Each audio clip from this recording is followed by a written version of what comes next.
Okay, good morning, class. Today we're talking about personal health and wellness and how it relates to employability skills, and this comes from the National Foundation Standard 4. The first section on your handout is sleep, and these are the numbers that you need to know. Research suggests that adults need 8 hours of sleep, and as a teenager, you actually need 9 hours of sleep. So look at your neighbor and ask your neighbor how many hours of sleep he or she got last night. Then turn to your other neighbor and say, "Neighbor, how many hours of sleep did you get last night?" And let's try to see if we're getting the right amount of sleep or if we're below it. Most Americans are below it.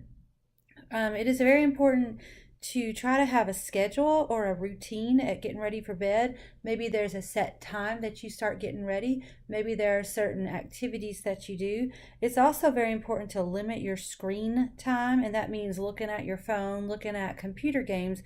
Research also shows that screen time right before bed causes you to fall asleep.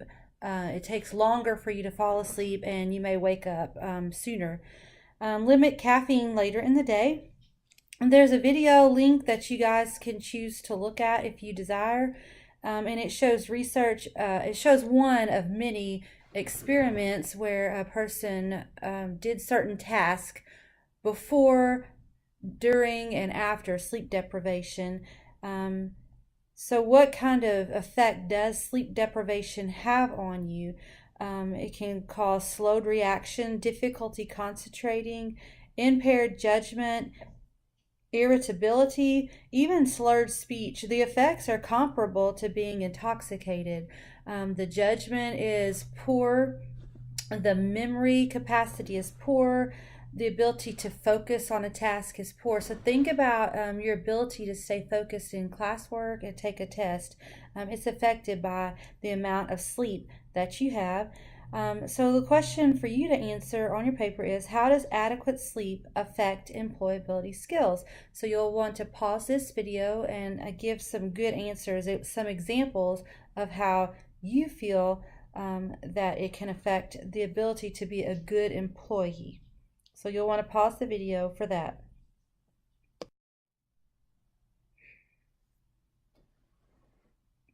The next section is stress.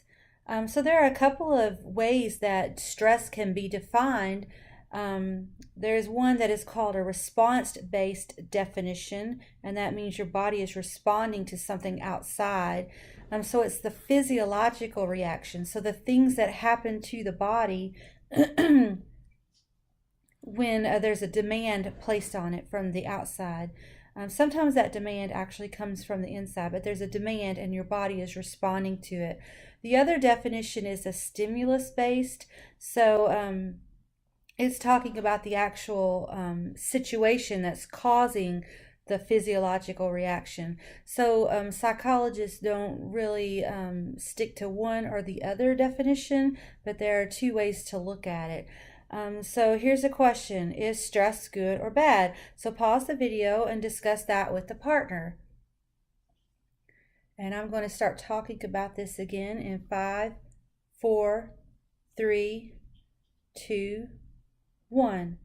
So maybe you and your partner decided that there are some times where stress can be good, like if it causes you to study for an exam that you might not have studied for otherwise. But when we don't cope with stress, or when we kind of have so much stress that we can't manage under it, then that's when stress becomes unhealthy, and it can cause mental and physical symptoms. And we all have probably experienced stress and know what that means. And people deal with stress. You need to learn coping mechanisms. So people who deal with stress better, who are taught to deal with stress better, can deal with it obviously better. Anyways, that was redundant. And the next section is what we talked about in that section in your book, time management. We've already determined that good time management helps reduce stress because it allows you to be prepared. It allows you to focus on and prioritize what's most important and take care of that first. We also know that there's correlation between getting enough sleep and being able to deal with stress. Sleep deprivation reduces the ability to cope with stress. You become more emotional, you become more reactive, you have more difficulty focusing. So all these things start to just kind of pile up and cause undue stress. We haven't really talked a lot about nutrition as taking care of yourself. Things that you need to know. First of all, a balanced diet helps your immune system. So turn to your neighbor and say, what does your immune system do? And discuss that for a second. And I'm going to answer in 5, 4, 3, 2, 1. And so your immune system actually helps fight off infection in your body. And you may not know this, but your immune system is also responsible for early detection of abnormal cells, such as cancer cells. So your immune system should take care of those as well. So the question for you to answer is, how does that make you a good employee? So you can pause the video and give an answer to that right now. Think about it in terms of dependability, how well you get along with others, things like that. So you can pause the video and answer that question. We also want to talk about different types of foods. You need vitamins, you need minerals, and our diets are lacking in those. We also need to focus on foods that are low in sodium and low fat. They support a healthy heart and healthy blood pressure. They also help us maintain our weight. So what chronic diseases can you think of that can be linked to diet? You can pause the video and answer that question. You can talk with your neighbor about it. And I'm going to give you some answers in 5, 4, 3, 2, 1. So you probably came up with heart disease, hypertension, diabetes, obesity. Those are some examples that are very linked to diet. Also, certain cancers are linked to lacking certain elements in the diet. So here's a question for you to answer. In what ways can weight management affect an employee's ability to do his or her job? So you can pause the video and answer that on your paper.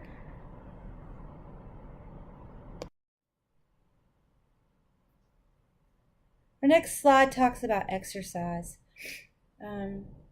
We have found that exercise benefits you with the ability to sleep, to fall asleep and stay asleep and have a good sleep cycle. Exercise helps you to manage stress. It gives you a time to blow off some excess energy, gives you some almost mental downtime. Also helps you to maintain a weight. Also, especially in healthcare, we talk about good muscle tone and good strength. It increases the employee's ability to perform his or her job. Many healthcare jobs require you to be up on your feet, moving heavy objects such as repositioning the patient, things like that. So you really do need to be able to function in that environment, and exercise, especially at your age, will benefit you later in life because of that.